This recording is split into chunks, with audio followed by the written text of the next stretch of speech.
Hey guys, welcome back to our vegan kitchen. I've got a very fast recipe for you today. Ooh. It's going to be one pot.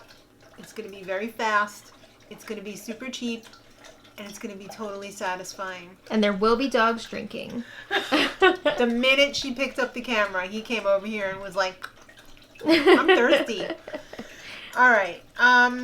It's one pot pasta. And I started making this recipe probably like 15 years ago. I think the first person that I saw do it online was Martha Stewart. Oh, Marty. Right? A girl after my own heart, kind of. Anyway, I've got a lot of tips for you guys because this isn't as easy as it looks. So, the thing about pasta is the people who make and I've done a little research. I've looked around before I decided to post this today because I've been doing it years. A lot of people make this beautiful pot full of all of the ingredients laid out. But the thing is, when you cook pasta, you don't want to put the pasta in until the water's boiling. Because if you do it before it's boiling, chances of you getting gummy pasta are pretty good.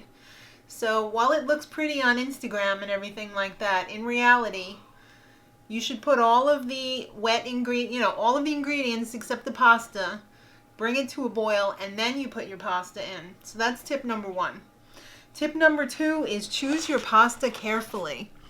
This is perchiatelli, and this cooks for 11 to 12 minutes. If you put an angel hair pasta in there that cooks for a short amount of time, your other ingredients are not going to get a chance to cook because if, Janet over here is making perchiatelli, her tomatoes and onions are going to be nice and soft. But if Maddie over here is cooking angel hair, hers are going to be not cooked enough. I would totally do that. Yeah. By the time the, pasta is ready.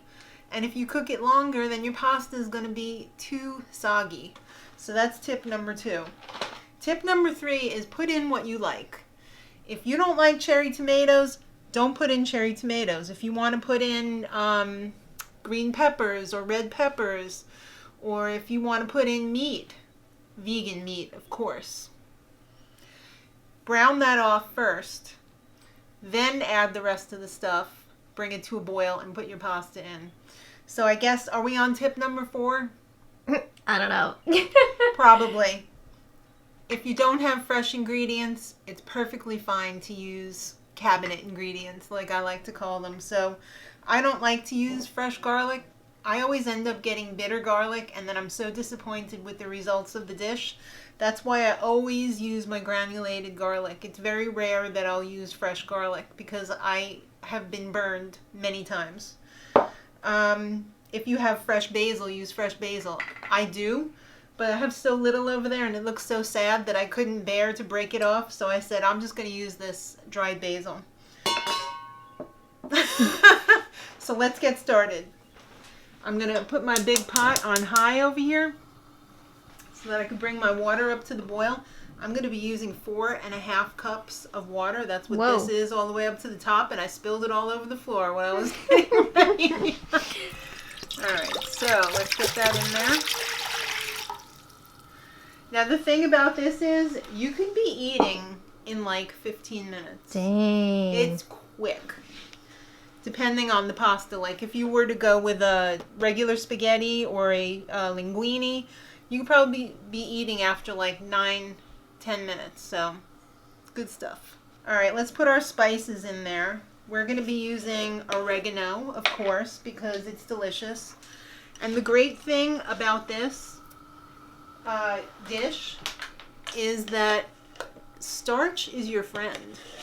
I don't know if you guys realize this when you make pasta at home.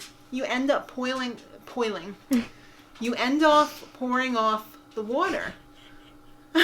Because you don't want the pasta water, right? Because it's gross. That's not true. It's got valuable starch in there. And when that starch mixes with the other ingredients, it's going to make a very creamy, delicious sauce. So I always used to laugh at my mom when she'd be like, Jan, save like half a cup of that pasta water because you're going to mix it in at the end. And I would be like, what for? I don't need that. And then my pasta would always be dry. Dang, I didn't know we were getting a whole play today. We're getting a whole play. All right, so we're going to use some basil. Before this starts getting too hot, I'm going to put my pepper in so that it doesn't gunk up my meal. As much as you like. Don't go too heavy on the pepper, though. Because we're going to be putting in crushed red pepper. This was my dad's favorite. Oh, yeah. I used to marvel at him all the time when we used to go to the pizza parlor, and he used to put on a S-ton of this stuff, and I'd be like, Daddy, how can you do that? He said, I like it. And I didn't like it until I became an adult, and then I was like, oh, okay, I like this. We're going to be using my favorite granulated garlic. All of these measurements are like a teaspoon, so... Except for the salt. The salt's going to be 2 teaspoons. We're not going to use granulated onion because we're going to use fresh onion. I've got a beautiful Vidalia sweet onion here. Oh, yeah. And I have some tomato medley here. All different sizes and shapes and flavors of grape and cherry tomatoes. So we're doing 2 teaspoons of salt because if you don't season your pasta, it's going to taste like flour and water. So salt's very important. And now I'm going to add, today we're using onion and tomato. But like I said, you could do peppers, you could do some Beyond meat, brown it off first. Drain the grease like you normally would if you were doing like a meat sauce. No splashies. Looking good. Thank you. And as soon as this comes up to a boil, we're going to add our pasta. And let's just check back when this comes to a boil. All right, we're boiling. Looking good.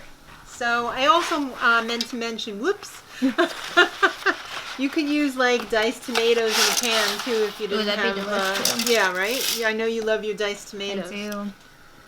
So we're just going to let the addition of the pasta come back up to the boil, and then we're going to turn it down to between, low and medium so that it's just a little bit more than a simmer. And we're going to want to come back every couple of minutes and just zhuzh it up a little bit to make sure that the pasta on the top, that's not under the water, is also getting its chance to cook. So once the pasta softens up, you don't have to stir it as much, but right now, it needs a little help. But it's only going to take about 11 minutes, and we're going to be eating. So that's exciting. And we're back. Oh, look at how baby. Luscious and delicious this looks. This is Smells perfect so good. if you've got somebody in your family like I do who doesn't like heavy tomato sauce. That's me. Yeah, so this is just perfect because it tastes so fresh and so light. And we're just going to get a serving up over here. I can't do it fancy. It's okay. Will I be provided with a spoon to try this so that I can twirl it against the spoon? Possibly. I'm just kidding. I don't need to do that. As Granny would say, do twirlies. Yeah. I don't want to put too much on there because I know we're having this for dinner tonight. Right. This is just a taste. And you know what Maddie absolutely loves on her pasta? A little everything but the bagel sesame. Now you're just out of control. Right? How about that? Beautiful. Because we don't really use vegan Parmesan. No, we don't. So there you go. Gorgeous. Oh, how beautiful you are. All right, Maddie's ready to taste. Here we go. She's a very tough pasta critic, so. Am I though? You generally really don't like pasta that much. I love pasta. Oh, okay. I'm just very particular about sauces. Like you said, I'm not really into heavy red sauces. Right. Or thin ones. Yeah. I'm just not a red sauce kind of girl unless it's like on pizza or something. Right. I think you'll Or like a like sandwich. This. I think you'll like this. Okay. Ready? Mm-hmm. It's hot. Mm-hmm. Hotsy totsy. Mmm. That is wonderful. Oh, yeah? Mm-hmm. Awesome. I'm glad you're enjoying it. Wow. the starch really makes all the difference because it's like a creamy sauce without the dairy. Yeah, it feels like there's like a clear sauce on it. It feels like there's like a very light Alfredo type sauce. That's so good and so flavorful. And so easy. Yeah. Oh my gosh. That's really, really good. I know. Now I'm questioning, like, why haven't I made this in so many years? I used to make this all the time. Don't look at me. I used to make this all the time for my son because all he would eat is like pasta, pizza, hamburgers. Yeah. So like I used to make a lot of pasta and this was so easy to make. And I would make it all the time for him and then I stopped making it. That has so much flavor. All right. I'm obsessed with that. It's really, really good. I think this is going to be our new favorite pasta for a while. Yeah, we need to do this more often because it's super easy and delicious. Mm-hmm. Could you do it? Damn. Oh, yeah. Definitely. I was just telling my boyfriend, I got something for you. Oh, nice. He's going to like this. So, wow. Thank you guys so much for watching. Give it a try. Let us know what you think in the comments. Hope your veganuary is going great. We're getting down towards the end. Yes, we are. So, thank you all for watching. And until next time, much love.